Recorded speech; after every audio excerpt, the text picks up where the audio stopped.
Pernyataan Menteri Kebudayaan Fadlizon yang menyebut peristiwa kekerasan seksual dalam peristiwa Mei 1998 sebagai sebuah rumor mematik polemik di publik. Pernyataan tersebut awalnya dilontarkan Fadlizon dalam program Real Talk IDN Times Selasa 10 Juni 2025. Pernyataan tersebut menuai pro kontra termasuk dari Komisi Nasional Anti Kekerasan Terhadap Perempuan atau Komnas Perempuan yang menilai ucapan tersebut melukai para korban dan mengingkari fakta sejarah. Meski demikian, belakangan Fadli menyatakan pernyataan bukan dalam rangka menyangkal keberadaan kekerasan seksual, melainkan menekankan bahwa sejarah perlu bersandar pada fakta-fakta hukum dan bukti yang telah diuji secara akademik dan legal. Istilah massal misalnya, menurut Fadli juga telah menjadi pokok perdebatan di kalangan akademik dan masyarakat selama lebih dari 2 dekade, sehingga sensitivitas seputar terminologi tersebut harus dikelola dengan bijak dan empatik. Menurut Fadli, berbagai tindakan kejahatan terjadi di tengah kerusuhan 13 hingga 14 Mei 1998, termasuk kekerasan seksual. Namun, terkait pemerkosaan massal perlu kehati-hatian karena data peristiwa itu tak pernah konklusif. Ini koalisi masyarakat itu saya kira silakan saja berbeda pendapat ya. Tapi artinya argumen saya itu saya jelaskan gitu supaya tidak menimbulkan kesalahpahaman. Jadi agar bukan menegasikan, tetapi terutama pada persoalan-persoalan yang jangan sampai merugikan diri kita sendiri. Gitu. Misalnya tadi pengungkapan, kalau sudah menjadi fakta hukum, sudah ada misalnya pelakunya, ada pengadilannya, ternyata pengakuan, ya kita kecam gitu. Itu satu kejahatan yang luar biasa.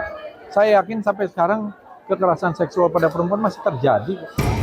Di sisi lain, pernyataan ini sontak mematik reaksi keras. Komnas Perempuan menyatakan pernyataan Fadlizon adalah bentuk pengingkaran terhadap sejarah dan penderitaan korban.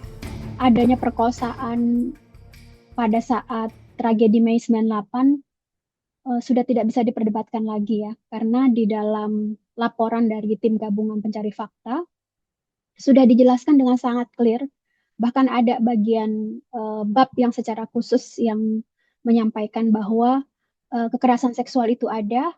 Perkosaan itu adalah termasuk kekerasan seksual yang paling banyak ditemukan oleh tim gabungan pencari fakta, dan bahkan perkosaannya bukan perkosaan biasa, tapi ini ada perkosaan massal.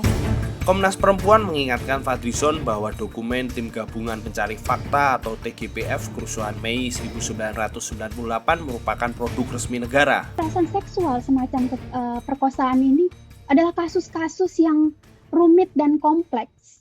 Pendekatan-pendekatan yang harus dilakukan untuk mengungkapkannya itu membutuhkan pendekatan-pendekatan khusus.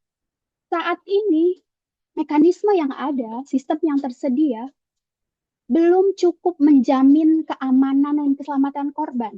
Itu sebabnya banyak korban yang memilih untuk bungkam. Laporan resmi TGPF terkait kerusuhan Mei 1998 mengungkapkan temuan pelanggaran HAM, yakni peristiwa 85 kasus kekerasan seksual termasuk 52 kasus pemerkosaan.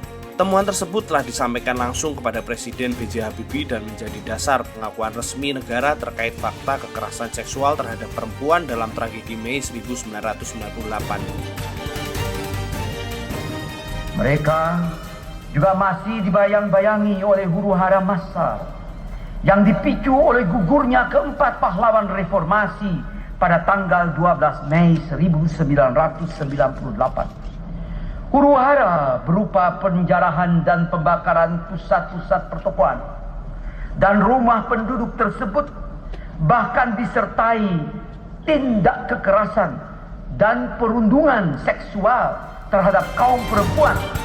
Terkait hal itu, rencananya Komisi 10 DPR akan mengklarifikasi Fadlizon secara langsung. Wakil Ketua Komisi 10 DPR RI Lalu Hadrian Irvani Selasa 17 Juni 2025 mengatakan pihaknya akan meminta penjelasan lebih lanjut terkait pernyataan Menteri Kebudayaan tersebut.